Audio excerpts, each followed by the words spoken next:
Can you even afford to eat here? My sister's voice sliced through the velvet hush of the restaurant. The table laughed. My father chuckled into his wine glass. My mother smiled politely, pretending not to notice the sting. And then the waiter appeared. "Welcome back, Miss Trina. Would you like your usual table?" His voice was warm, respectful. My father nearly spat his wine across the table. That was the moment I let them see the truth.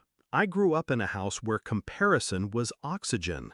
Grades, clothes, friends, everything was a competition. And I was always measured against her. My sister, the golden one. She was the polished jewel, the daughter my parents paraded in front of relatives. I was the afterthought, quieter, slower to speak, easier to dismiss. When she mocked me, they laughed with her. When she succeeded, they celebrated. When I succeeded, silence. It burned. But I never fought back. Not then. The shift came when I discovered how fragile their illusions really were. It started with my sister's shopping bags, designer labels she couldn't possibly afford on her salary. Then the credit card bills that slipped out of her purse. Debt buried beneath glamour. And my father, the respected businessman? A trail of unpaid loans, shady deals, and desperate phone calls to keep his reputation intact. Their empire was built on smoke. I just had to learn how to control the fire.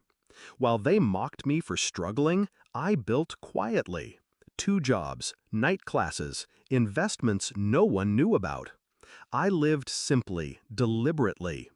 Every insult they threw at me became fuel. And then, one opportunity changed everything. I got an internship at this restaurant. At first, I was clearing tables, invisible. But I listened. I learned. I studied the industry like a puzzle. The owner noticed. When he retired, he didn't sell to the highest bidder. He sold to the one who had been loyal in silence. Me, the girl who couldn't afford to eat here, now owned the place. I didn't brag. I didn't tell them, not yet. Instead, I waited. Because revenge isn't about shouting, it's about timing. When my sister suggested dinner here, of course at my father's expense, I knew the stage was set. She wanted to flaunt, to remind me of my place. So I came, silent, knowing the script was about to flip. She smirked across the table. "Try not to choke when the bill comes." My father laughed. My mother looked away. Same cycle, same cruelty. Until the waiter came. "Welcome back, Miss Trina. Would you like your usual table?" The silence was nuclear. My father froze, wine glass trembling. My sister's smile cracked. I leaned back, calm. "No, this table is fine. My family's comfortable here." That was only the first cut. The deeper wounds came later. Because ownership gives power, and I wielded it like a scalpel. Their credit cards? Blacklisted. Their accounts? Flagged. Their whispered insults, recorded by the very staff they mocked, passed quietly into my hands. My sister's debts? Bought out by me.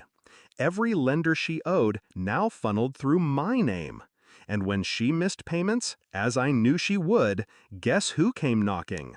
Not a bank. Me.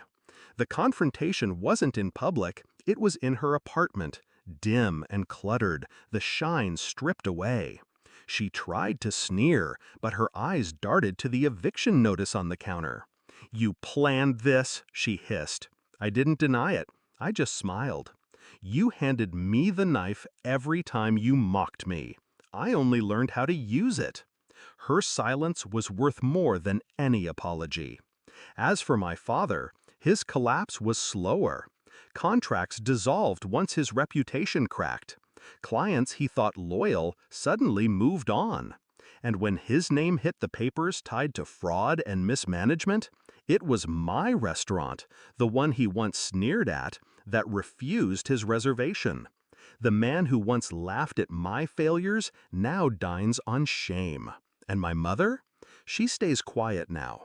Her eyes linger on me at family gatherings, a flicker of something like regret in her gaze. But silence is not forgiveness, and forgiveness is not what I came for.